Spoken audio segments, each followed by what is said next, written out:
সর্দি কাশি ঠান্ডা সমস্যা আকুপ্রেশার পয়েন্ট। যাদের সারা বছরই ঠান্ডা সর্দি থাকে তারা এই পয়েন্টে নিয়মিত আকুপ্রেশার করলে উপকৃত হবেন। তর্জনী আঙ্গুল এবং মধ্যমা আঙ্গুলের উপরের অংশে আকুপ্রেশারের কোল্ড পয়েন্ট অবস্থিত। ভিডিওতে ভালো করে লক্ষ্য করুন। তর্জনী আঙ্গুল এবং মধ্যমা আঙ্গুলের উপরের দিকে ঠিক এই অংশে যেইখানে আমি চাপ দিচ্ছি এখানেই আকুপ্রেশারের কোল্ড পয়েন্ট অবস্থিত।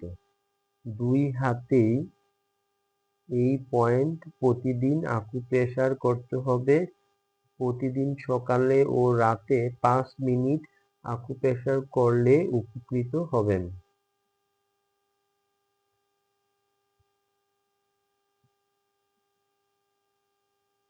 ঠান্ডাজনিত সমস্যায় এই হাতের আঙ্গুলে এবং এই হাতের আঙ্গুলে 5 মিনিট আকুপ্রেশার করবেন। পরবর্তী আঙ্গুলের হাতে এখানে 5 মিনিট,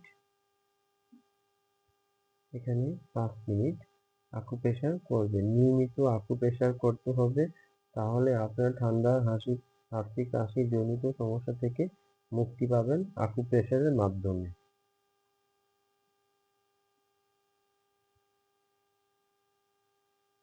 ধন্যবাদ, ভালো থাকবেন।